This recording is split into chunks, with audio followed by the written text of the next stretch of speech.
Good morning and welcome to the Whole Doula podcast. Today I am speaking with Amy Singh. Amy, she, her, is a mother to three amazing children, a birth advocate and volunteer, a doula, calm birth educator, lactation consultant, IBCLC, and co-founder of the Australian VBAC Stories podcast. She lives on Darug and Gundungurra land in the Upper Blue Mountains in New South Wales, just west of Sydney, and supports families in her various roles throughout the Blue Mountains, the Hawkesbury and Nepean areas. Amy has experienced multiple different pregnancy and births, including early birth, premature birth, a caesarean section, and 2 home vaginal births after caesarean. And this provides a unique lens through which she views matrescence and through which she supports families in these experiences. Her philosophy is that women know how to grow, birth, and nurture their babies, and that they are always the most connected and invested in their baby's health and well-being. And it's really interesting to hear the parallels that Amy draws from her previous work as a plant physiologist and how this applies in both areas of work, basically leaving nature to take its course.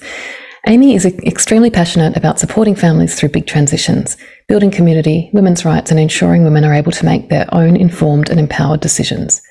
She views pregnancy, birth, and parenting as rites of passage, enlightening them to the tools, connections, and resilience they always had within for that growth that motherhood demands of them.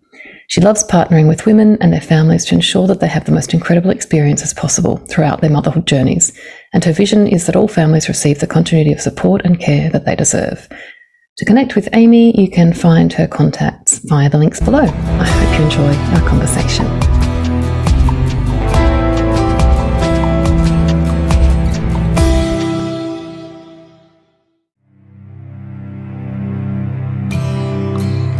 Welcome to the Whole Doula podcast.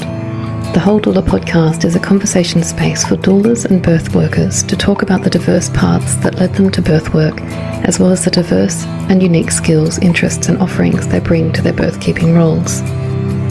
Here, I dive into conversations with others who may be wondering how to bring the different aspects and experiences of their own lives into their roles as doulas in business. After all, there is more than one way to doula, and I'd love to help others see the connections between all the different parts of themselves, to see themselves as a whole doula. I am your host, Mary Giordano, doula, birth educator, counsellor, and doula business mentor, and this is the Whole Doula podcast. I hope you enjoy listening.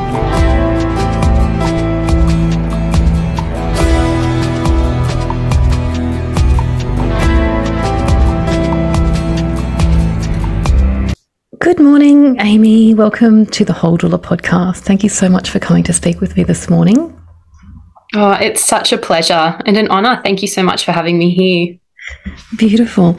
I might just ask you quickly, Amy, because I didn't catch this in your notes. What country do you live on, or whereabouts are you located? Yeah, I live in Darug and Gundungurra country. I always muck up that word, which is in the Blue Mountains, beautiful Blue Mountains. And yeah, New South Wales, if people aren't aware of where the Blue Mountains are. Yeah, if you're unfamiliar as a listener, the Blue Mountains are located to the west of Sydney. It's a really, really, really beautiful part of the world. So that's where Amy is based. Although you did say in your notes that you service quite a large area. I'm curious. So you service the Blue Mountains, Hawkesbury and Nepean areas. So for people who aren't familiar, what sort of geographical space are we talking about? How far do you travel? It's a big geographical space. So I also sometimes go out to Lithgow and Bathurst, so Central West, but that is more, that's more rare. But the sort of, I guess, geographical area that I'm servicing is anywhere that is about an hour to an hour and a half from my home. And it ends up being hundreds of kilometres, really, of driving. So I pretty much, if you don't find me doulaing or doing lactation consults, you'll find me driving my way to those. And yeah, mothering my beautiful babies. Amazing. So starting here, I'm just curious now. So when you're driving, that is a lot of driving, by the way. I was doing a lot of driving a couple of years ago. I'm doing a lot less now. It's a lot of mileage that you're doing. Do you listen to podcasts when you're driving, or music, or do you just enjoy the silence or the countryside? Yeah, I absolutely do. It really depends what mood I'm in. So if I'm on I've noticed, I discussed this with some of my friends recently, that if I'm on my way to births, I never listen to podcasts. And I think part of that is the energy being focused more around that woman and her family rather than more, like education and learning. And I don't really know how to describe it well, but I listen to music, I listen to podcasts, I do a lot of conference learning, so webinars and things like that while I'm in the car. That's a good idea. I haven't thought of doing those audio. You've just given me an idea of you can engage with those things in just audio. So now we've kind of set the scene a little bit. I'm curious, how do you refer to yourself? Are you a doula, birth worker, or how do you call yourself?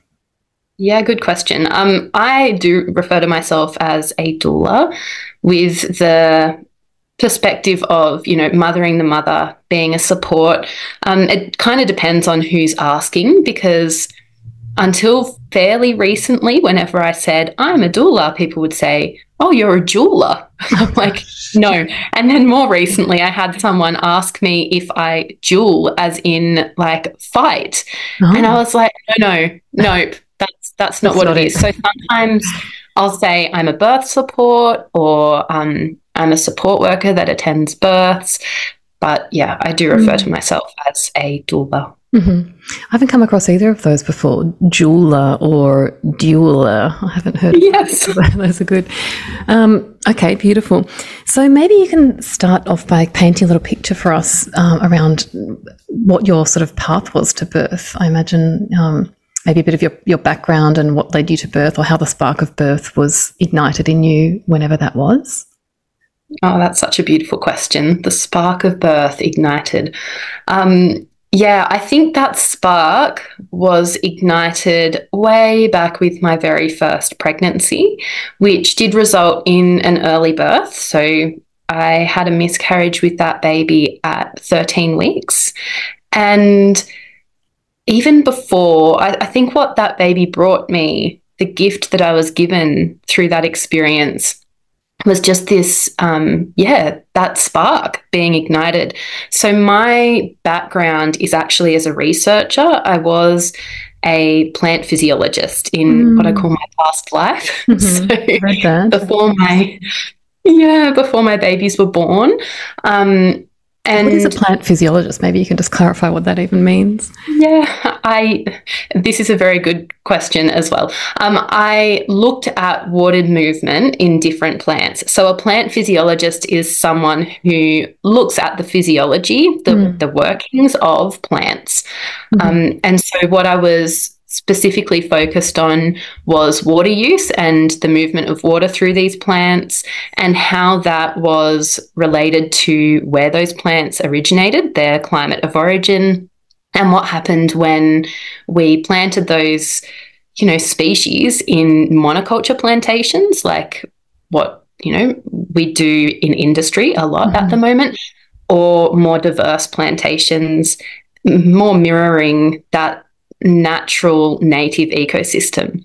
And it is something really interesting in terms of, like, I love talking about it, and I am still quite passionate about what I did my PhD on, which was this, like, looking into the water use of different plants. But what ended up happening halfway through my PhD, I birthed my first baby, my first live born baby. And the 9 months prior, and the sort of 6 months prior to that, where we were trying to conceive, and then had that miscarriage and was pregnant for the 13 weeks, that really tilted my world on its axis. And I feel like, that was where my journey into birth work started. So I was busily researching and doing literature reviews and, undertaking pretty broad scale experiments on these plants and plantations. We had planted over 1,600 different eucalyptus trees. And yeah, measuring all of those. And then during my pregnancy with my first pregnancy, I had access to all of the university libraries because I was doing my PhD. And so I just started researching everything about birth and pregnancy and breastfeeding and mothering, and my world was just blown open. I say I kind of opened the door to the rabbit hole and never came out. And it just, yeah, it was that spark. Like, I just couldn't get enough of the information I was reading. It was not only fascinating, but to me it felt like home. Like, I don't even know how to describe it. It was like my entire life had been pulling me towards that point. And everybody has their own sort of spirituality and beliefs around what came before. But I think if I could travel back into past lives, I would have been a birth worker. I just believe that it is ingrained in my soul. And so as soon as I started reading about it, it was like, yes, that's where I meant to be. Yeah. And so it just flowed. So Can I just ask you a question before you carry on? Because I'm just imagining you in the university library there, sort of in the midst of your research, and then stumbling upon the motherhood, birth, postpartum breastfeeding type stuff that you started to look into, which ignited the spark. What do you remember? Anything in particular, any bit of information or anything in particular when you were sitting in that library or standing in that library, consuming that new information? Was there anything that you remember that stood out in particular that really fascinated you, or was it just the whole experience? I think it was the whole experience, recognizing how incredible women's bodies are and the connection that they have with their babies, even before pregnancy, really, but during pregnancy, and then throughout birth, and then postnatally, and, you know, that skin to skin, and how that creates this, you know, amazing environment for the baby to regulate them in so many different levels. And just realizing, like, we are this whole being that can create a whole other being within ourselves. But then that nurturing and nourishment just continues on from there. It was just fascinating. And then, you know, I started delving into, because I was trying to work out, what am I going to do for my own birth? What am I going to do during my own pregnancy? And I'm really grateful I had those research skills, because it took me down a completely different path to where I believe I would have gone had I not had those. So I started looking into different models of care, and I knew, you know, I wanted to birth with midwifery continuity of care, and that I wanted a physiological birth as much as possible. And then as I started digging deeper, I think the thing that really sticks with me is this, like, really large sense of what almost felt like corruption, or I don't know what the appropriate word is. We were just letting women down, basically. You know, at the time I was looking, less than 8% of women were receiving midwifery continuity of care, despite that being well researched as the best model of care. The best model of care for not only for their mental health and well-being, but physical health and well-being of mum and baby. And all of that, like, it kind of cut into my soul reading about it and being like, why? Like, why is this happening? Why would people do this? And that's where I say that, like, door to the rabbit hole just blew open, because then I started to question everything. And I mean, I have always questioned things. I'm a scientist by nature. I always have been. But it really, the skepticism that arose from that, and the the questions, they just kept flowing. And so my experience of, being in the library and reading these things, and even being at home, reading the research online, I think the main things that stuck out to me were, wow, women and babies are incredible, very, very capable, amazing beings. And also why are we getting it so wrong? Despite knowing what we need to do to make it better. Yeah. And I guess that's kind of where this little seed was planted of, we can do so much better. Why aren't we doing so much better? And what can fill that gap? And I have a beautiful friend. She's a childhood friend that, we grew up, our mums were friends before we were born. So we grew up just around the corner from each other, and we used to play all day, every day as little toddlers. And then we my mum moved, and I kind of dropped out of seeing this friend as frequently. But when I fell pregnant, I don't know how, but the stars aligned and she reached out to me, and she was actually a doula. And so she gave me the book Gentle Birth, Gentle Mothering by Sarah Buckley. And, my research brain lapped that up. I loved it. And that was sort of my first experience of doula work, was through her. I didn't know what a doula was. When she said that's what she was doing for work, I was like, what does that even mean? A doula? Yeah. I didn't quite ask that, but I was like, I don't even know what that is. And then, my world was just, shifted, and everything changed from there. And so she was there throughout my first pregnancy, and then my second pregnancy with my now daughter Willow. And she supported me through so many different experiences, as did the private midwife I engaged for that very first pregnancy. After reading all of this research and being like, I want midwifery continuity of care, I want to be able to have a water birth. My local hospital doesn't offer that. And so I went, yep, okay, private midwifery, that's what we're going to do. I'll plan a home birth, looked into the research around home birth, went, that actually sounds amazing. And so that was kind of where the journey started. And then, it just grew and grew. And so I was just absorbing all of the information I could, learning so much during pregnancy. And we're so open, I think, during pregnancy that, everything was just flowing in. And then it was a really beautiful, nourishing pregnancy, actually. I really loved that the second pregnancy. I loved the first one as well.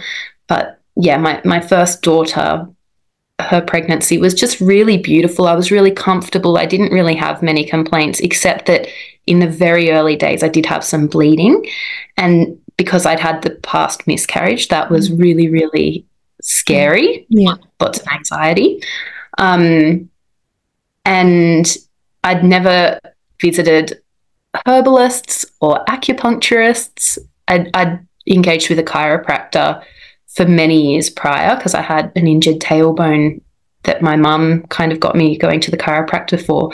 But I hadn't really looked into alternative healthcare practitioners until this point. And then during that pregnancy, I was so open and was just like, help me keep this baby. What can I do? And so, all of these beautiful practitioners in our local area. And so I was seeing them regularly, and it was found I had a subchorionic hematoma in the early weeks with Willow's pregnancy. And then about 20 weeks, I did have a morphology scan, and they were like, oh, it's resolved. Everything is good. Great. But then at 36 weeks, I started bleeding quite profusely, and it was a placental abruption. And so I ended up transferring into hospital and had a cesarean with that baby, little Willow. She was, 36 weeks and 4 days she was a hefty size for that age, like 2.7 kilos. So she was doing pretty well. But it obviously was very different to what I'd planned. Mm-hmm. But it wasn't traumatic. It was still a beautiful experience. I still felt really empowered in the decisions I made. And I did feel like I made the decisions. You know, it wasn't someone saying to me, well, you have to have a cesarean. I was like, I know what this means. Mm-hmm. I know that this is probably where I need to go.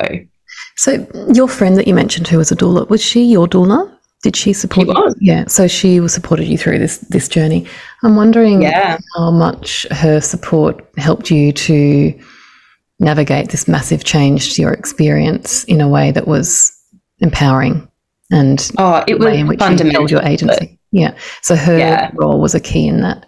So I love that how you sort of painted that picture of how the seed was born or the spark was ignited and then how it was nurtured. And obviously this is your version of the calling, which we all seem to have a different story about, the calling to birth. So thank you so much for sharing that experience. I'd love to know now if we can sort of redirect into how that became your profession and your career. So, did you start training when your little one was a baby, or sort of how did you then take that path and turn it into where you are today, which is a doula of, I'm just looking, how many years? 10 years, is it? Seven now. A doula of 7 years. Calm birth educator, lactation consultant, and co-founder of the Australian VBAC Stories podcast. So obviously your life took quite a change. So tell us about that, how it became a career and sort of how you nurtured that and got yourself to where you are today. Yeah, so I really, my doula's name was Jackie, and we're still in touch now. She's beautiful. And I do think her support was completely fundamental to me being on this path. So I had my daughter, experienced what, breastfeeding and motherhood was like. And at 9 months postpartum, I went back to my university, degree, my PhD, because I'm someone who likes to finish things. Like I can't. I get it. You started, you're going to finish it. Yeah. So I was like, no, I've started now. I need to finish. So I did. How far through the PhD were you at that point? Sorry. 1.5 years. So I still had 1.5 years to go. Right, so halfway through. Yeah. Yeah. And so I was like, yep, I'm going to finish it. By the time I did finish it, I was already pregnant with my second baby. And he was 6 weeks when I graduated my PhD. And his birth was a home birth after cesarean. And I think that was like, it just exploded me. Like I was like, this is exactly where I need to be. And I think Willow's birth showed me how important doula work was. But experiencing that birth with my son really, and like I get teary just thinking about it. I pulled him out of the water onto my chest and he needed a bit of help with breathing. All of my babies do that a little bit. But I brought him up onto my chest, and once he was breathing and happy, I just remember looking up at my midwife and saying, I want to do that again. And like the radiance that came from that. And I was like, every woman should feel this. Every woman needs to feel this, because that's how I went into that motherhood journey with my son in such a powerful space. I had postpartum anxiety after my daughter was born. I didn't after my son was born. And I think a big part of that is around the birth. I still had my doula. I still had my midwife. Same doula, same friend. Yeah, same doula, same midwife for all 3 of my pregnancies and births. I was very blessed. So special. But yeah, that was, I think, that pivotal moment where I just went, I want this for other women. How can I make sure other women experience this?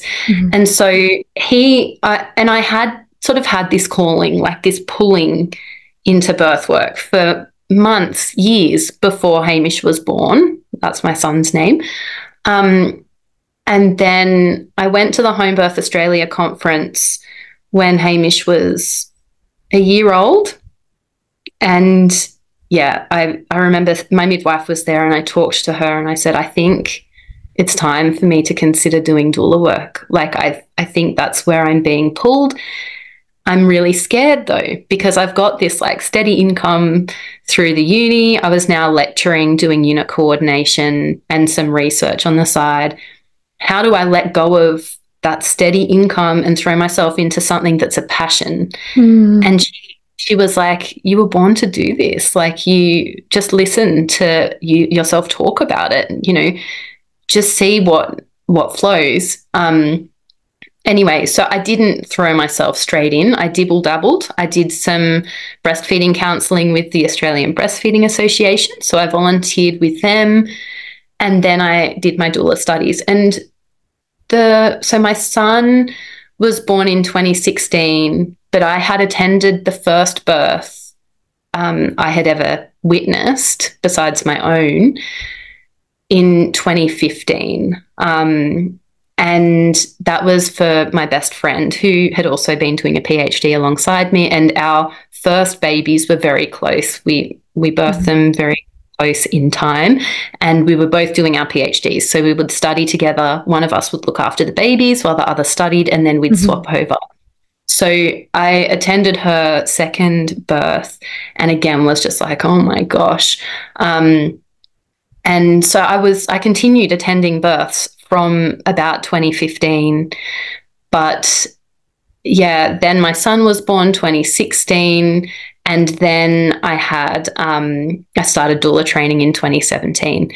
And my intent was, I'll do the training. And then when Hamish is like 5 years old or something, I'll start looking at actually supporting women in this way. And I had to attend 2 births as a trainee to like get the hours and stuff. And as soon as I put my name out there, hey, I'm attending births. If anyone needs someone to provide support, please let me know. The floodgates were opened. I just had so many inquiries. I'd been part of the home birth community now for a solid 5 years, close to. So it just flowed. And were there other doulas in your area working already at that time? Yeah. There were, and one of them. So there was an understanding of the role of a doula, and it was obviously sought after. Yes, absolutely. And we have a really high population of home birth in our area as well. So it is a bit of a hub for women who are making choices to have more physiological births typically.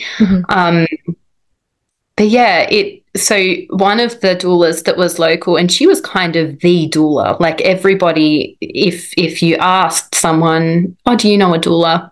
It would be, yeah, Lucretia, Lou.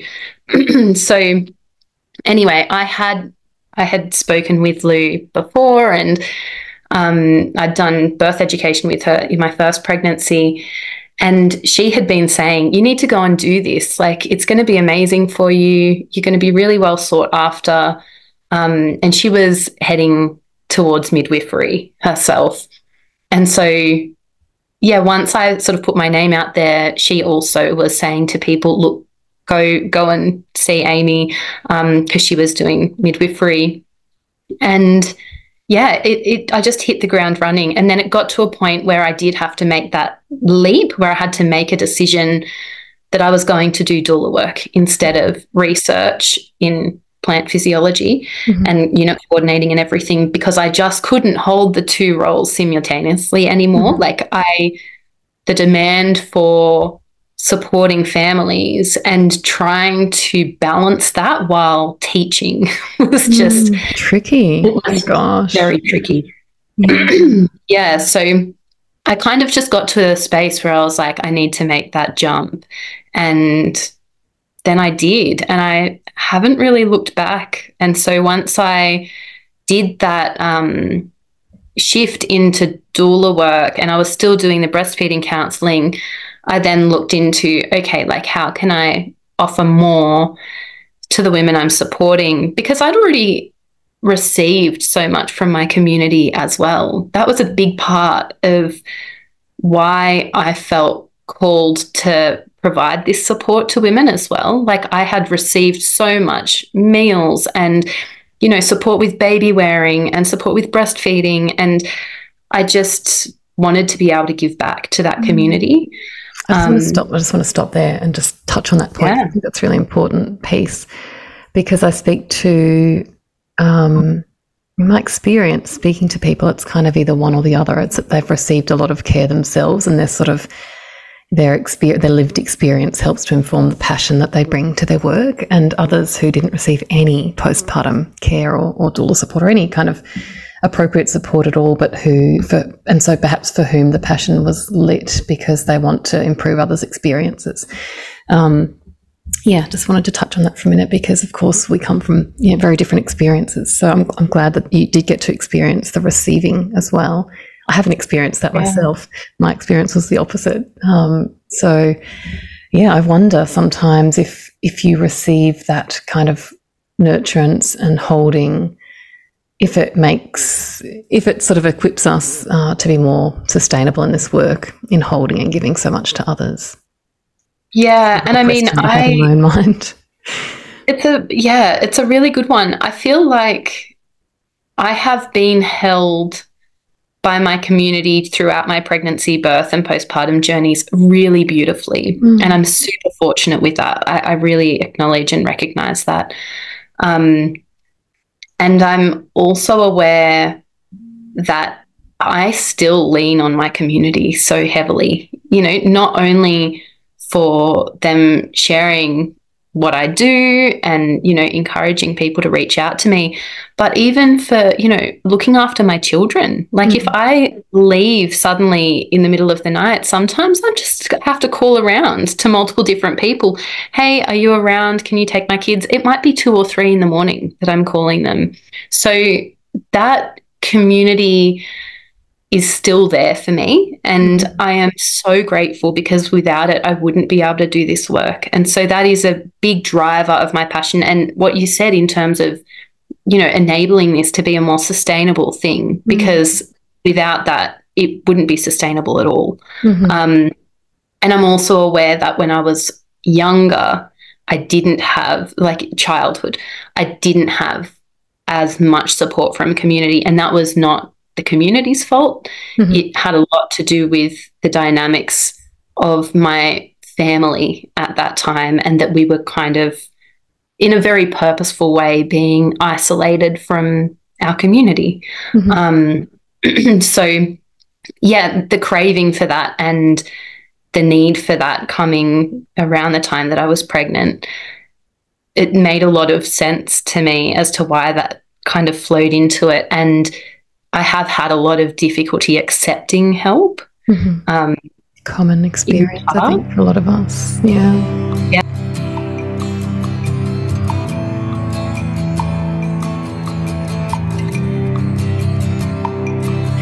Hi everyone, Mary here, just interrupting the conversation for a moment to tell you about my free business masterclass for doulas, The Empowered Doula, where I will share my 3 secrets to mastering your income, marketing, and mindset. Here is what you'll learn: the doula portfolio, or how to craft multiple income streams with purpose to avoid boredom and burnout. From birth to business, how to use values-driven marketing to align with your service as a values-driven doula.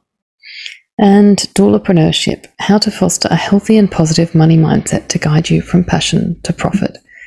You can register your spot to watch this masterclass today via the link in the show notes, and we will return to the conversation.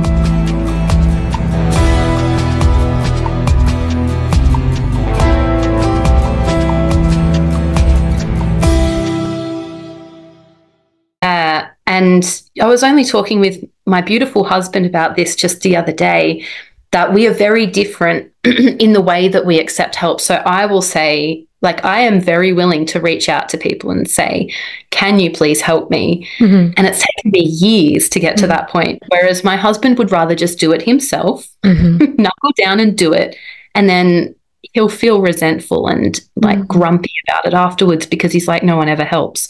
But I also think that with community, you're kind of not closing that loop if you don't also receive.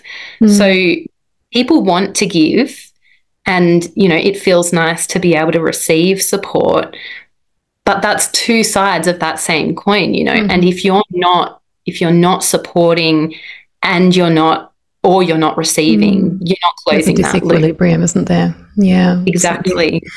Really good food for thought there for anyone. I think there's a lot of us who aren't adequately supported, unfortunately, due to circumstances, whatever it may be. And yeah, certainly in my experience, I found that the work became unsustainable after 5 years or so, and I'm currently having a break from supporting families, predominantly, aside from some repeat clients.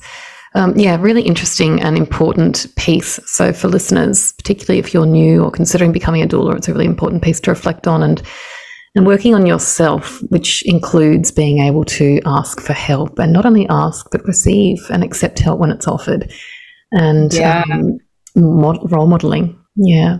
So, yeah. And sorry, go ahead. I was just going to say, like, I often say that this is soul work, not just from the perspective of I feel drawn into this work, but that I can feel myself up leveling every time I open myself up to supporting another family, and I also open myself up to receiving support so that I can support them. I can feel myself growing, and it's not always comfortable. But I have learned so much more about myself through this work than I expected. I just have to write that down. Growth is not always comfortable. Yeah. So true. I'm just mindful of the time, Amy, and I'd love to hear more about what your work actually looks like today. So you've kind of set a really good picture and how you came into this and how you were very sought after, and that was a great demand. And so what does it look like for you today working as a doula? You eventually made that decision to leave your research behind and to concentrate entirely 100% on your business. So what does your work look like now? You work for yourself, I imagine. Do you work in a team? Do you work in isolation? How many families do you support per month? Maybe just kind of paint us a little picture for what your work looks like today. Yeah, I did not believe I would ever be where I am today, to be honest. So I do doula work, calm birth education, lactation support, the primary things. Then we're also running the Australian VBAC Stories podcast, and that is done in a group. And the group of women doulas that I co-host that with have become a really beautiful support for me in my doula work as well. So for two of the women there, I was their doula, and for one of them, I was her lactation consultant. And so it kind of grew from there. So again, like providing the support, receiving the support, it's that loop.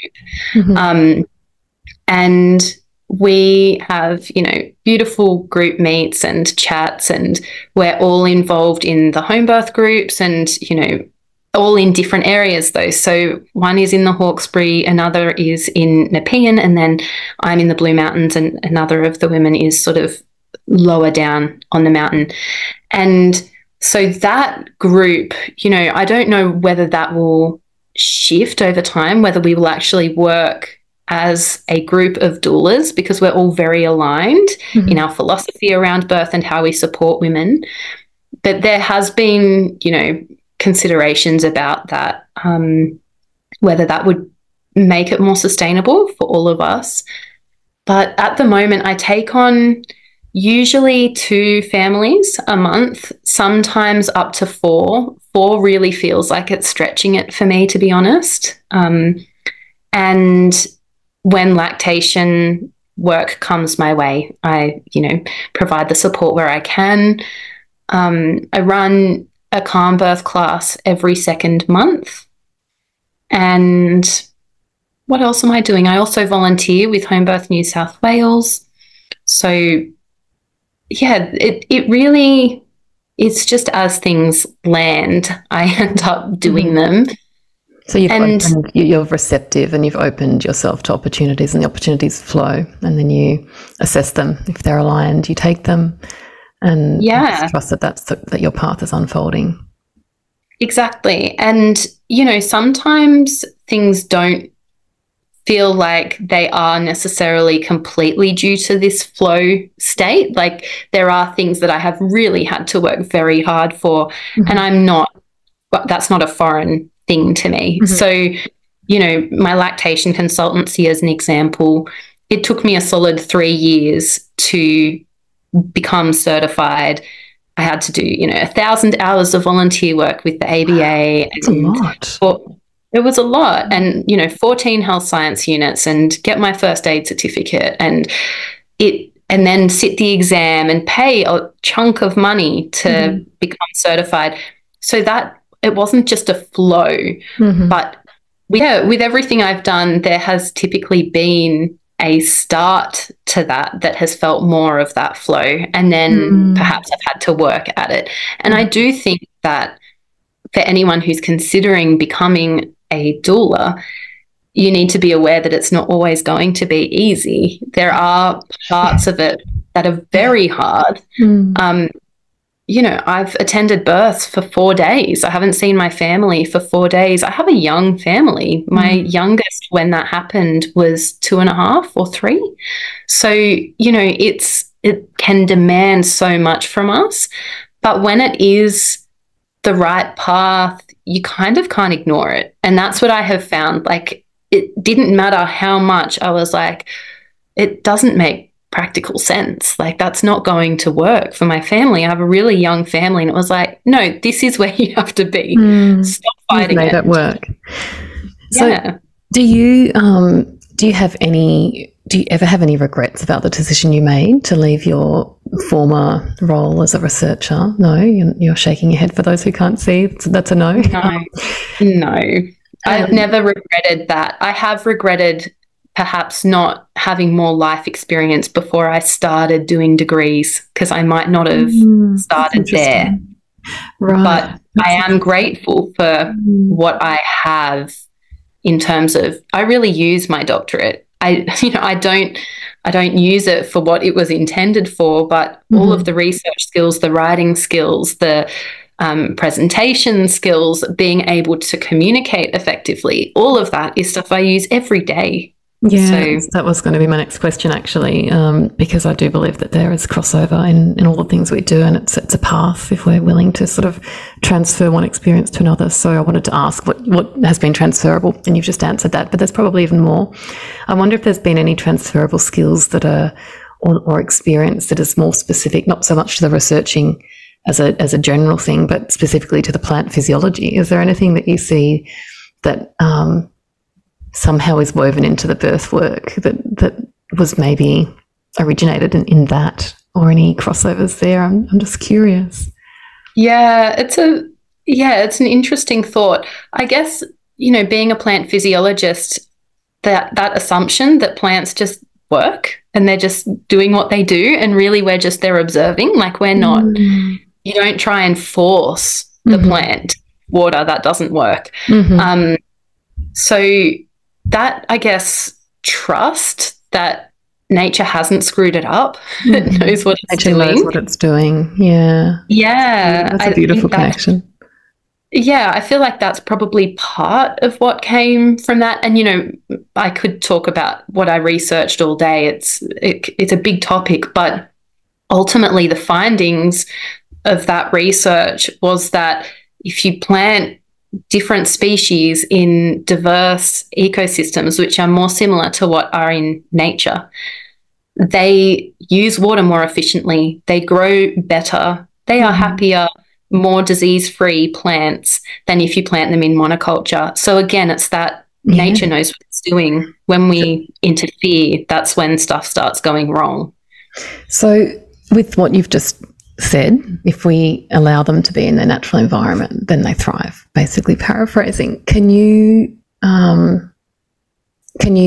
maybe give us a statement on birth that's in a similar kind of, when you were saying that, I was just kind of nodding my head going, that's the same as birth. Absolutely. Yeah. I mean, even just using that, leave them alone and they will thrive. Like, women know what they're doing. They know how to be pregnant. They haven't got a blueprint that they're following. Their bodies just know, and they know how to birth those babies. They know how to mother them.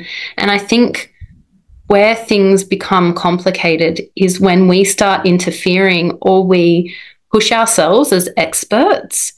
And that really screws things up, not just for women, but for society as a whole. If you break that connection, if you break that empowerment and trust in herself, in her own intuition, she will not be able to mother that baby in the way that that baby needs. And that has enormous flow-on effects for, you know, generations. It's not just society today. So, yeah, pretty much leave it alone. And most of the time, it'll be just perfect. Yeah. I love it. I love that. There's always something, isn't there? And it doesn't matter what you are doing. There's something that's relevant that we bring to this experience. There's lots of other things that I could ask you about, but I'm mindful of keeping the conversations kind of accessible for our listeners. So maybe a couple more questions just to finish up. And one is, do you have what's your favourite thing about your work actually these days? Oh, my favourite thing. I actually really, really love witnessing the power that comes from that transformation. And it doesn't always happen at the time of birth. So I wouldn't say that, you know, birth is my favorite or pregnancy is my favorite or postpartum. I think it's just being on the journey with that family and witnessing them transform and just discover this whole world of, wow, it can be different, or I am so powerful, and them learning to trust their intuition and know that they are capable. That's my favorite part. And that, I guess that really relates back to when I had my son, and yeah, like I say, my world exploded. Like I just went, I am so strong. I did this. I grew him. I birthed him. I can nourish him. I can do anything. And it's that moment. I love seeing that I can do anything. And it doesn't always happen at the birth. It's not always there. Often it's not, I find. But it's that, you know, we work with people in a continuity of care model, and we work with them right into however many months postpartum. We see that transformation, despite them having obviously the ups and downs that they will inevitably have. It's really, really special part of the work for sure. Absolutely.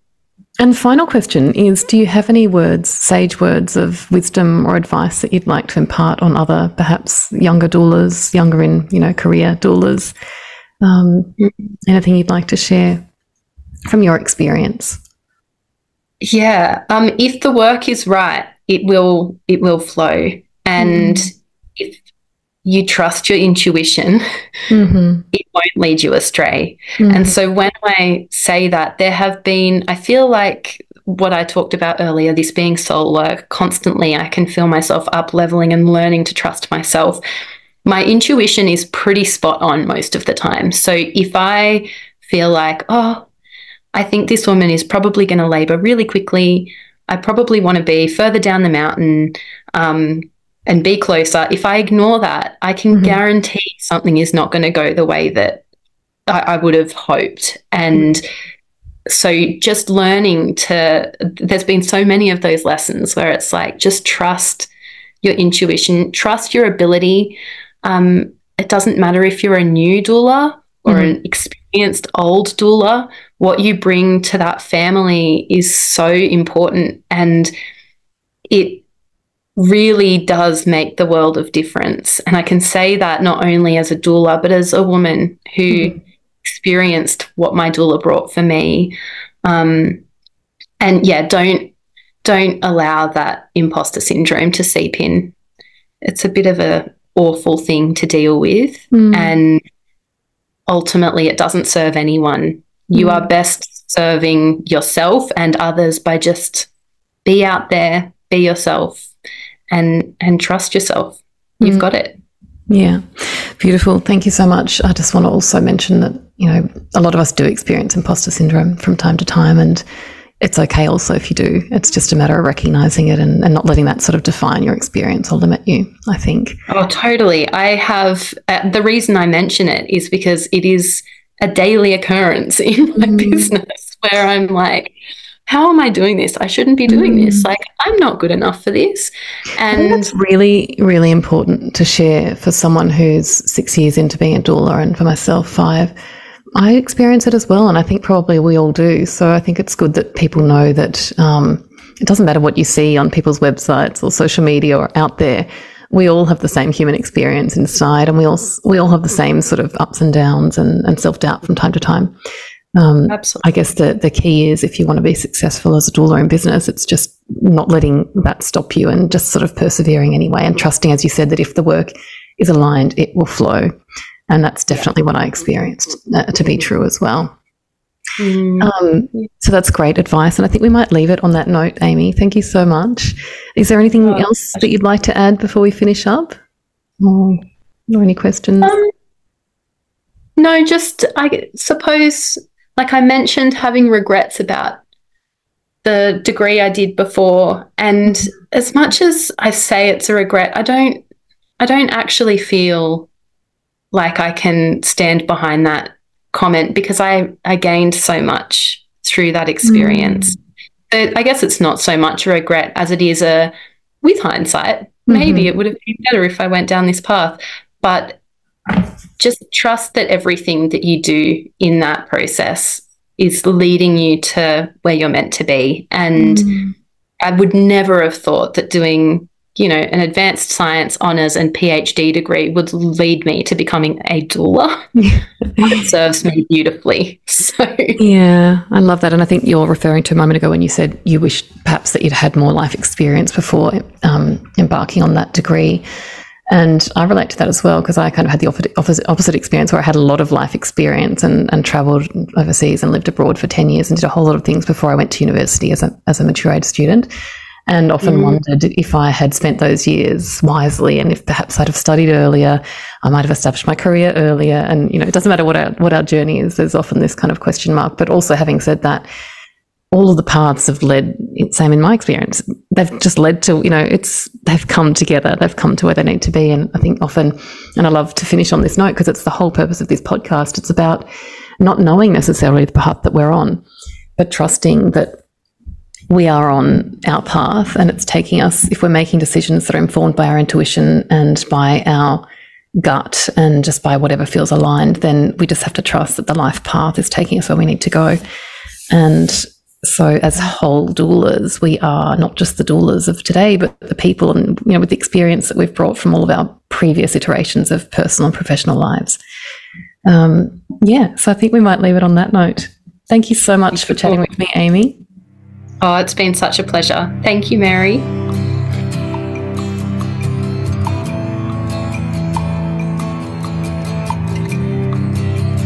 Thank you so much for listening to the Whole Doula podcast. I really enjoyed chatting with Amy today, and I think one of the key takeaways for me in this conversation is it's the trust, the flow, the fact that this work is a calling for most of us, and that if we can follow our intuition then and trust that inner knowing, then it is leading us on the path that we